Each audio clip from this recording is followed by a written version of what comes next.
com o peito, coloca pra fora. 11 segundos pra terminar. O ouro é nosso, gente. Os meninos do banco já comemoram. Zé Roberto já tirou a vantagem, já tá em pé. 7-2 Brasil, 4.9 pra acabar. Não tem pra ninguém, Benício Araújo. É ouro, é inédito, é Brasil! O ouro era o que faltava para completar o quadro de medalhas da seleção brasileira masculina de goalball em Jogos Olímpicos.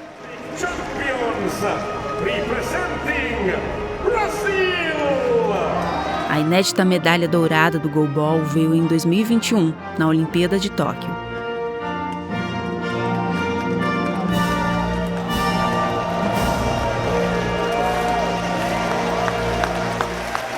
Para um atleta paralímpico ou olímpico, o caminho percorrido até ouvir o hino nacional brasileiro no lugar mais alto do pódio, na maioria das vezes, é longo e silencioso.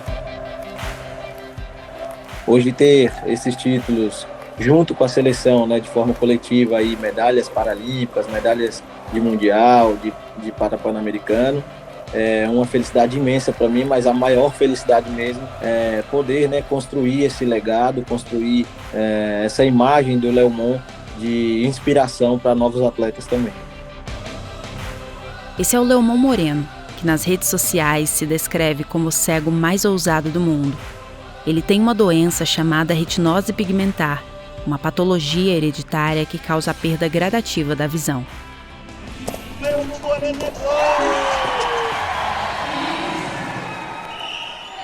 Vamos conhecer as principais regras do goalball. Os atletas usam vendas nos olhos para assegurar a igualdade de condições. Cada time tem 3 titulares e 3 reservas. Os jogadores atacam e defendem. A quadra tem 18 metros por 9. E o gol tem 9 metros por 1,3 de altura. Os guizos encontram-se no interior da bola para a orientação dos jogadores. São 2 tempos de 12 minutos e um intervalo de 3. Vence quem conseguir mais gols dentro do tempo regulamentar, ou quem abrir diferença de 10 gols. O Léo pratica o goalball desde a adolescência. Essa modalidade foi criada lá na década de 40 para reabilitar veteranos da Segunda Guerra Mundial que perderam a visão. O goalball é o único esporte paralímpico não adaptado. No goalball existem 3 posições, ala direita, ala esquerda e pivô. O pivô é o que fica no meio e, respectivamente, as 2 posições, né? Um na ala direita e outro na ala esquerda. A gente ali no chão tem uma marcação tátil, né? Você chegando perto e passando a mão, tem um barbante por debaixo da fita que demarca a quadra e é ali que a gente se situa para a defesa.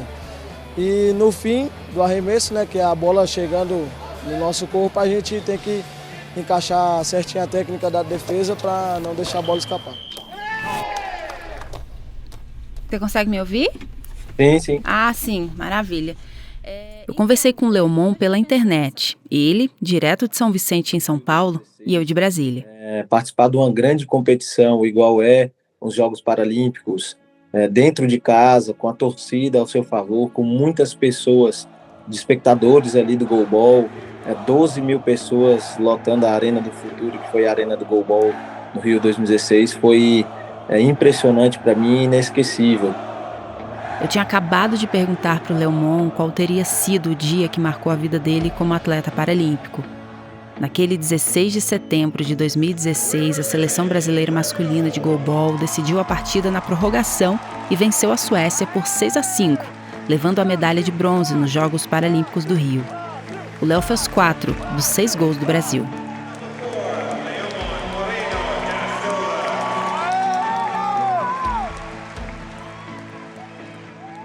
Em geral, no esporte, hoje são poucas pessoas que vivem mesmo do esporte. Você colocar aí tantos atletas que existem no Brasil, você pega, sei lá, 5% aí que conseguem viver do esporte mesmo. O restante tem que viver a jornada dupla, a jornada tripla aí no seu dia a dia para conseguir se manter e para conseguir manter a sua paixão também pelo esporte, né? Atualmente, o Léo é contratado pelo Santos Futebol Clube com carteira assinada. Mas essa realidade não foi a mesma para os irmãos dele, que também são atletas e que a gente vai conhecer daqui a pouco. Neste último episódio da temporada, a gente vai falar sobre atletas que necessitam de um segundo emprego para se sustentarem. Em ano de Jogos Olímpicos e Paralímpicos, a gente procurou entender qual é o atual cenário esportivo e qual tem sido o incentivo do país ao esporte como profissão nos últimos anos. Quais são os principais programas e ações voltados ao desenvolvimento dos atletas brasileiros? Eu sou Luma Soares e você está no Trabalho em Pauta, podcast do Tribunal Superior do Trabalho.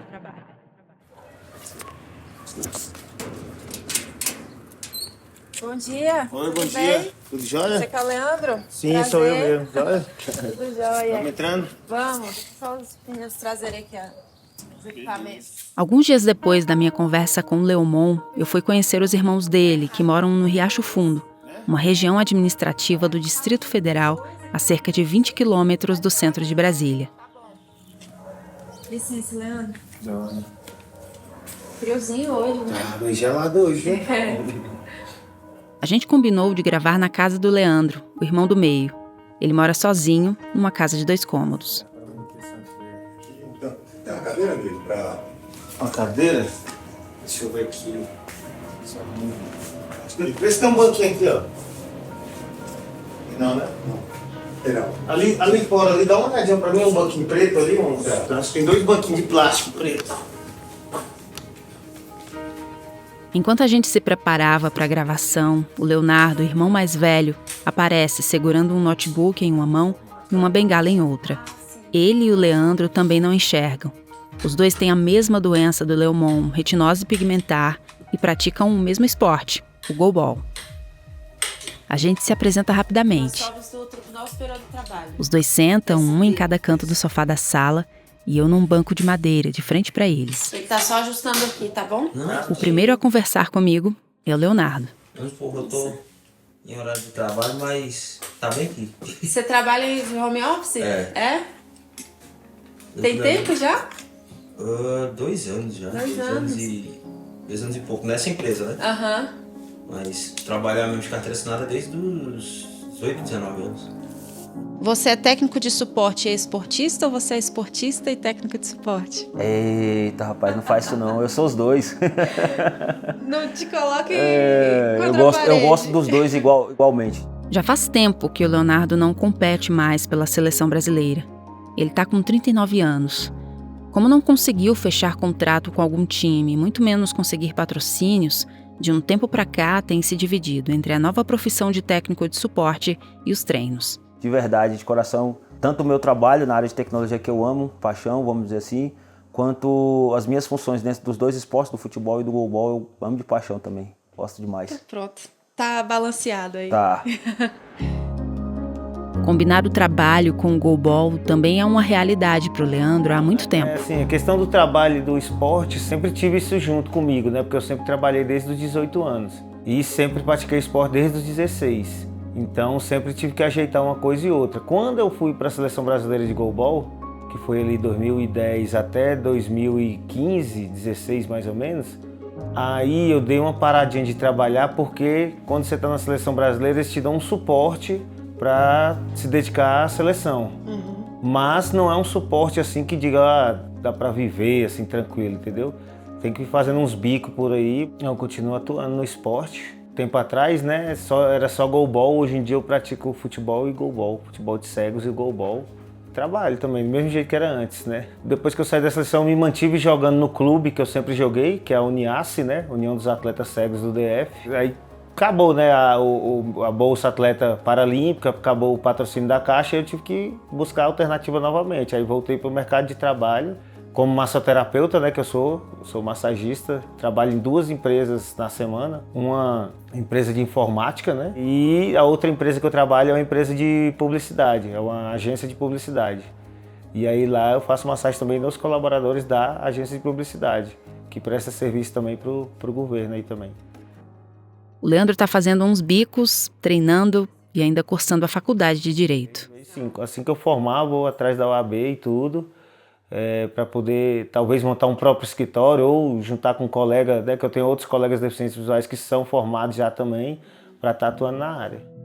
Enquanto o Leandro e o Leonardo conciliam a rotina de treinos com o trabalho, a mais de 1.000 quilômetros de distância daqui, O caçula dos irmãos Moreno, Leomon, se prepara exclusivamente para disputar sua 4ª edição dos Jogos Paralímpicos. Eu lá, quando mais novo, minha mãe comprava passagem para eu ir para os eventos, para os campeonatos do próprio bolso, dividia em 10 vezes, naquela época, sei lá, R$350 em 10 vezes para conseguir me mandar para um campeonato. Eu tenho muito orgulho de falar isso, porque eu tenho muito orgulho de tudo que minha mãe também já me proporcionou, o que ela já me incentivou dentro do esporte. E serve também como uma inspiração, aí, como um exemplo para jovens atletas que pensam que talvez o esporte vai trazer só frutos financeiros. Não é desse jeito.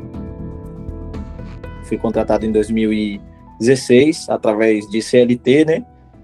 Na minha carteira de trabalho tem escrito lá atleta de goalball, então sou um atleta profissional realmente, né, de goalball. Hoje essa condição não são todos os atletas que conseguem ter essa condição, né, viver do esporte através do contrato de CLT. Às vezes muitas entidades, clubes pagam através só de contratos anuais ou de ajuda de custo. E hoje eu sou muito feliz de poder dizer que o Santos investiu em mim desde 2016 até agora, e estou no clube ainda, trabalhando através do goalball. Ele também é presidente do Conselho de Atletas do Comitê Paralímpico Brasileiro. A gente precisa investir também tempo, precisa investir mentalidade, precisa se apaixonar mesmo pelo que a gente faz para que a gente consiga se desenvolver no que a gente se propõe a fazer. Há 26 anos, a Lei 9.615, que leva o nome do rei do futebol, a Lei Pelé, mudou o mercado esportivo e consolidou o reconhecimento dos atletas profissionais como trabalhadores. Pessoas como Leomon, que construiu uma carreira em quadra e hoje tem direitos trabalhistas assegurados. A Classificação Brasileira de Ocupações, documento que retrata a realidade das profissões do mercado de trabalho no país, reconhece diversas modalidades do esporte como carreira. Em 2021, inclusive, o Ministério do Trabalho e Previdência reconheceu a modalidade de skatista como atividade profissional. Sente o frisson, sente o clima. Aí vem Raíssa Leal. Respira fundo, Raíssa, que você melhora o que já é ótimo. Bingo! Vibra, Raíssa! Ela é Raíssa Leal, a rainha do skate brasileiro. Ela é campeã! Ela é campeã!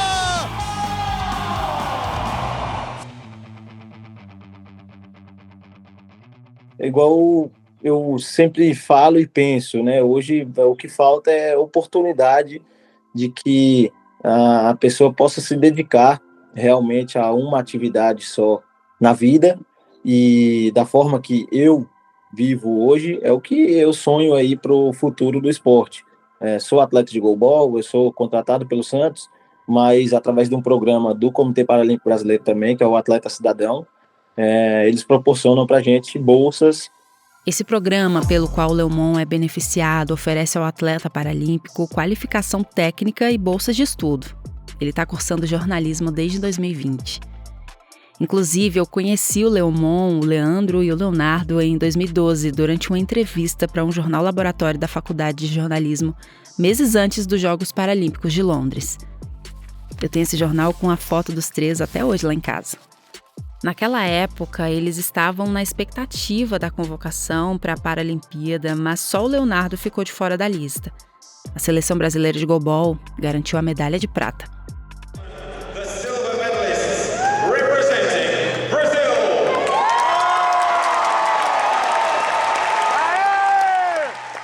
2012, eu fui pré-convocado para a seleção.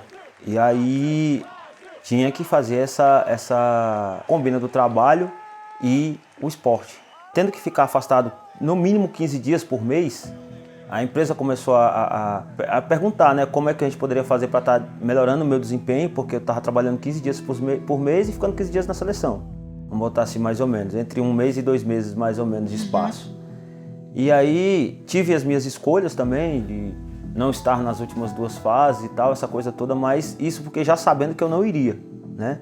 Se, nessa época, eu tivesse uma política pública forte, que me trouxesse um incentivo, que eu tivesse ali uma base financeira para poder estar me desenvolvendo ali dentro daquele grupo, com certeza eu estaria dentro da seleção que foi a Londres, talvez estava aqui no Rio 2016, né?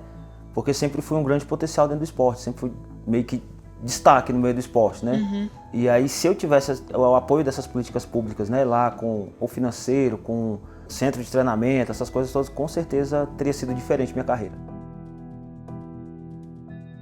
Leonardo continua competindo sem grandes pretensões, mas ele ainda recebe um benefício do governo por praticar esporte. Hoje o valor desses benefícios eles são muito dispareados. Com a família que eu tenho, dificilmente com a bolsa que eu receberia hoje, que é a que consegui alcançar, vamos colocar assim, que ela é de R$968, vamos colocar assim, que é o que hoje o governo do Distrito Federal disponibiliza para mim, que foi onde eu consegui alcançar resultados, né? Sou casado, né? Tenho 2 filhos aí que são filhos de coração, que vieram já do primeiro casamento da minha esposa, e tenho 2 netos. E essa família ela vive toda junto, então com R$968 eu não conseguiria estar suprindo aí as necessidades da minha família. Esse benefício que o Léo recebe é o Bolsa Atleta. Desde 2005, o governo brasileiro mantém esse programa de patrocínio individual de atletas. Ele é considerado um dos maiores programas de apoio ao esporte do mundo. Segundo o Ministério do Esporte, atualmente, o programa beneficia mais de 8 mil pessoas, incluindo gestantes, puérperas, atletas surdos e auxiliares do esporte olímpico. Agora, olha só, no fim do ano passado, o governo Temer cortou o Bolsa Atleta de quase 700 promessas do nosso esporte estudantil e de base. Era uma ajuda de custo de R$370 por mês. Sem essa bolsa, muitos deles estão tendo dificuldades para continuar treinando. Em alguns casos, falta dinheiro até para comer. Durante a produção do episódio, a gente observou alguns gargalos no setor esportivo brasileiro que vão desde a falta de investimentos a corte de verbas de alguns anos para cá. Em ano de Jogos Olímpicos e Paralímpicos, a gente entendeu ser mais do que necessário descortinar esses problemas enfrentados na esfera esportiva do país, a começar pelo Bolsa Atleta. Inegavelmente, é um mecanismo que tem atraído a atenção dos atletas, mas com certeza a grande esmagadora maioria vai completar esse rendimento com uma série de outros rendimentos, ou uma outra atividade profissional, ou patrocínios, se essa atleta tiver visibilidade para adquirir esses patrocínios. Na realidade, sozinho o Bolsa Atleta não vai resolver. O atleta vai necessitar de complementar esse rendimento, porque senão ele não vai conseguir só com esse valor viver exclusivamente para a atividade esportiva profissional a qual ele se dedica. Esse é o Ari Rocco, um ex-atleta de basquete, professor e pesquisador da Escola de Educação Física e Esporte da Universidade de São Paulo. Ele também foi presidente da Associação Brasileira de Gestão do Esporte, a Abragesp. Com o fim da chamada década de ouro do esporte no Brasil, onde o Brasil sediou Jogos Pan-Americanos de 2007, depois Jogos Militares, depois Copa do Mundo de Futebol Masculino em 2014, Jogos Olímpicos de 2016, Jogos Paralímpicos de 2016, o esporte saiu um pouco da agenda de discussões da sociedade. E aí, do ponto de vista das políticas públicas, os governos que depois vieram desse período passaram a olhar mais para outras coisas e a gente não enxergar aquela necessidade iminente de investir no esporte, porque estaríamos recebendo os maiores eventos esportivos do planeta. A gente teve uma descontinuidade grande aí nas trocas de governo que o país viveu recentemente, da importância do esporte na agenda política, econômica e social do país. Aproveitando o que o professor disse, é importante lembrarmos que o Ministério do Esporte foi extinto no governo federal passado, em 2019, sendo transformado em Secretaria Especial do Esporte. E aí não foi só a extinção do Ministério, mas foi também e principalmente a redução do orçamento para o esporte no período. Em 2023, o Ministério do Esporte voltou a abrir as portas. Se nas palavras do professor Ari Rocco, o esporte meio que saiu de cena após 2016, o que estagnou também foi o reajuste do Bolsa Atleta. O programa está há mais de 13 anos sem corrigir o valor pago aos atletas beneficiados. Há uma intenção do reajuste do Bolsa Atleta já há um tempo, tramitando, mas havia uma expectativa de que acontecesse finalmente em 2024, mas ainda não veio, Agora meu papo é com a Cacilda Amaral. Ela é professora de Ciência do Esporte da Universidade Estadual de Campinas e a atual presidente da Associação Brasileira de Gestão do Esporte. Porque se a gente considerar, né, o que a gente teve de valor, né, estabelecido lá no último reajuste, em 2010, se não me engano, né, até agora, quer dizer, o poder de compra desse atleta, o poder, né, de se manter desse atleta, que antes recebia, às vezes, 3 salários mínimos, hoje ele está recebendo quase meio salário mínimo, próximo disso, né? O esporte brasileiro, ele não é mais o que era lá em 2010, que foi o último reajuste. Então, eu acho que o governo federal tem que estar atento a isso e pensar o dimensionamento do programa, porque a partir do momento que você investe, o esporte cresce. O Bolsa Atleta beneficia atletas a partir dos 14 anos de idade. O valor pode variar de R$ 370 para aqueles que estão na base, até R$ 15 mil para os de alto rendimento, posicionados entre os 20 melhores em seus rankings mundiais. Na edição dos Jogos Olímpicos de 2021, em Tóquio, 19 dos 21 atletas brasileiros recebiam um benefício. Nos Jogos Paralímpicos, 68 dos 72 atletas eram bolsistas. O estudo que vinham fazendo, né, para esse aumento era dessa bolsa, por exemplo, de 370, que é para o atleta de base, né, seria, eu acho que para 530, e o atleta estudantil também, que é nesse mesmo valor. O atleta nacional, veja, hoje ele recebe 925. Um atleta que tem índice nacional, né, em campeonatos nacionais, que conseguiu os primeiros lugares. A gente está falando dele ganhar bem menos do que um salário mínimo. E o reajuste ainda estudado era para ficar ainda abaixo do salário mínimo, acho que era para ir para 1.300, algo nesse sentido. Então, veja que mesmo o reajuste que é proposto, a gente já sabe que ele vai chegar defasado já. Havia até um medo, né, de que o valor destinado neste ano de 2024 ao programa Bolsa Atleta não fosse capaz de dar conta de todos os atletas que estariam aptos a receber. Acho que o programa ele tem que evoluir junto com o próprio esporte. Os projetos, eles, né, tanto o Bolsa Atleta quanto a Lei das Loterias, Lei de Incentivo ao Esporte, são programas, a meu ver, eficazes. Agora, se são suficientes, aí acho que está aí o gargalo, né, ou a lacuna, melhor dizendo. A Lei 13.756, mais conhecida como Lei das Loterias, destina cerca de 1,7% do valor apostado em todas as loterias federais do país ao Comitê Olímpico do Brasil. Já a Lei 11.435, de 2006, que é a Lei de Incentivo ao Esporte, promove o desenvolvimento desportivo utilizando incentivos fiscais.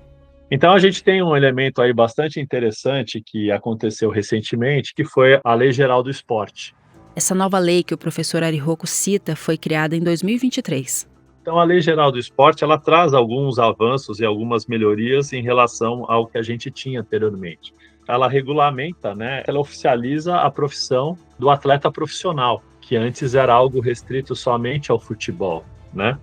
Então, a gente tem aí que ver como é que essa lei, de fato, vai acontecer, porque o Brasil, infelizmente, a gente tem aquelas coisas, né, das leis que pegam, as leis que não pegam, etc. e tal, mas a regulamentação das relações de trabalho envolvendo um atleta profissional e uma organização esportiva, no meu entendimento, ela é fundamental para que esse ambiente do esporte se profissionalize de fato.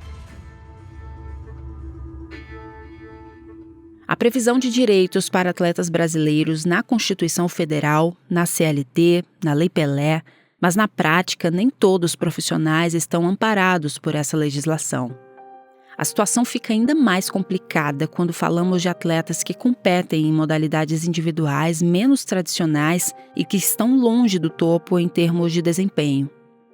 Para esses, é ainda mais difícil conseguir patrocínios ou parcerias com clubes no país. Essa atleta, ela para garantir, ou esse atleta para garantir uma boa participação e até o seu desenvolvimento e até o se sustentar no esporte, tem que ir para fora. A maior parte dos atletas hoje, eles ainda estão na questão do contrato. Então, eles têm um contrato durante uma temporada, e após essa temporada se encerrar, esse contrato se encerra e esse atleta está desempregado. Então, não há uma segurança como alguém que, por exemplo, que tem, né, o seu contrato via CLT, que tem, né, depois direito a um seguro-desemprego ou algo nesse sentido, mesmo férias. Na questão da atleta mulher, isso é ainda mais sensível, né? Porque hoje uma atleta mulher, se ela decide, então, ser mãe, ela pode ter o seu contrato rompido e ela não tem o direito, né, à licença maternidade, não tem o direito à recontratação após esse período de licença maternidade, né, ou continuar o seu contrato. Agora, recentemente, que o próprio Bolsa Atleta está pensando nessa atleta mulher, em termos de dar uma segurança a essa atleta durante o seu período de gestação e durante o seu período de pós-parto, por exemplo. Em maio deste ano, 10 dias depois da minha conversa com a Cacilda, a FIFA anunciou uma série de medidas de apoio à gestação e maternidade de jogadoras e treinadoras profissionais de futebol, incluindo o direito a um período de licença remunerada após o parto, além de direitos para mães adotivas e não biológicas.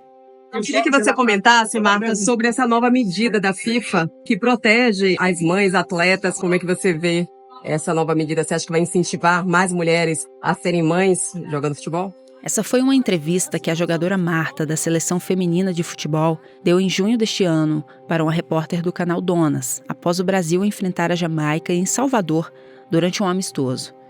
Nesse dia, a seleção venceu a partida por 4-0. Eu acho que, assim, não só no futebol, né? Eu acho que isso tem que existir em qualquer área da vida. Eu acho que isso é...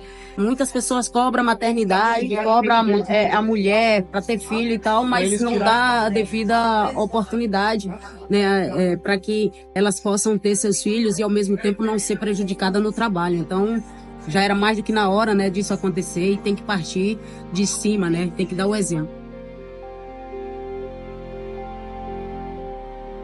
A meu ver, a carreira de atleta, né, é uma carreira que precisa, e hoje a gente já tem até, inclusive, pesquisadores, né, e até pessoal da prática mesmo, atletas, envolvidos em pensar a gestão da carreira do atleta, justamente por essa situação atípica do atleta, ele ter, primeiro que é uma carreira que ela tem quase que o prazo de validade. Então, hoje já tem se discutido muito a gestão dessa carreira, para que o atleta ele consiga, né, se manter, e aí vamos dizer, né, aqueles poucos que conseguem se manter apenas se dedicando à carreira atlética, né, que não tem uma segunda ocupação profissional, porque é muito comum, e aí não só os atletas, né, treinadores, né, preparadores físicos, gestores do esporte, é muito comum quem trabalha com esporte ter uma segunda ocupação profissional, né, para conseguir se manter, por conta dessa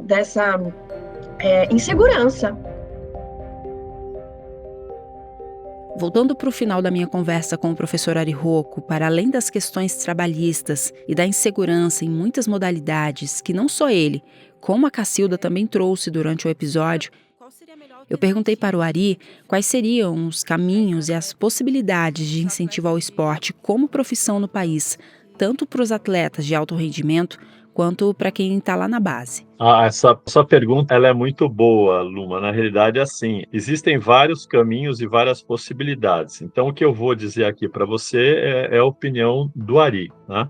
Eu acredito muito do ponto de vista das políticas públicas, acho que o interesse do Estado deveria ser onde a iniciativa privada teria menos interesse. Então, trabalhar o esporte educacional, o esporte participação. É inegável que dos anos 2000 para cá, com esse aparato legal, né, que a gente está discutindo aqui, Bolsa Atleta, Lei de Incentivo ao Esporte, a Lei das Loterias, etc., aconteceram progressos. O Brasil, ele obteve nos Jogos de Tóquio, que foram realizados em 2021, o seu recorde de medalhas nos Jogos Olímpicos.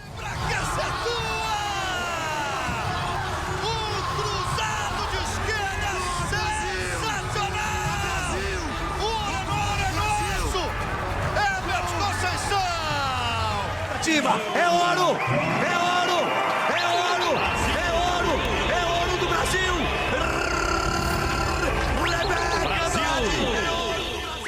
Brasil! Os Jogos Pan-Americanos agora de Santiago, o Brasil teve a sua melhor participação na história. Então a gente não pode fechar os olhos e achar que nada está acontecendo.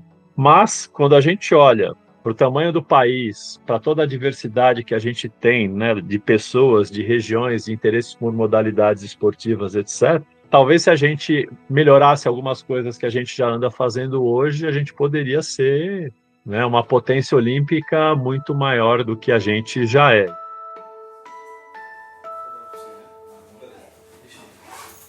Leonardo, você pretende parar de competir nos próximos anos?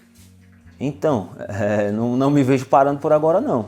A gente tem aí no meio do esporte nosso aí, alguns companheiros que, sei lá, estão com 60 e poucos anos jogando ainda, o goalball, né? Igual eu brinco com a minha esposa. Eu falo pra ela que acho que eu só vou pendurar minha chuteira lá pros 80 e isso se eu não tiver forte ainda. Sim. Não tem nem previsão de quando parar. Quando tiver saúde, né, Leonardo? Enquanto tiver saúde, enquanto Deus estiver dando a possibilidade, estamos dentro das quadras, né? Tá ótimo, meninos. Deixa eu ir então, liberar vocês. Foi um prazer atender vocês aí, a hora que precisar. Obrigado por ter escolhido nós aí pro podcast também. Que isso? Ali é só encostar? Eu vou fechar lá. Ah, tá bom. Beleza.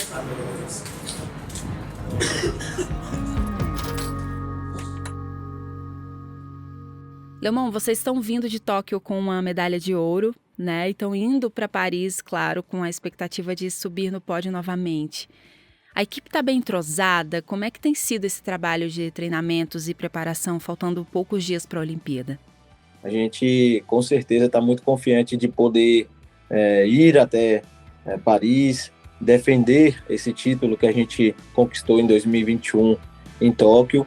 E, claro, aquela máxima sempre está em alta, né? O fácil é chegar, o difícil é se manter. E a gente está trabalhando para conseguir se manter no lugar mais alto do pódio. Até o fechamento deste episódio, o presidente Lula assinou o decreto que reajusta em 10,86% os valores do programa Bolsa Atleta. A expectativa do governo federal é de que o reajuste seja aplicado ainda este ano, abrangendo todas as categorias do incentivo. Esse foi o último episódio da 7ª temporada do podcast Trabalho em Pauta. Se você chegou até aqui, te convido a ouvir as outras edições produzidas ao longo desta e de outras temporadas. Até a próxima, torcedores!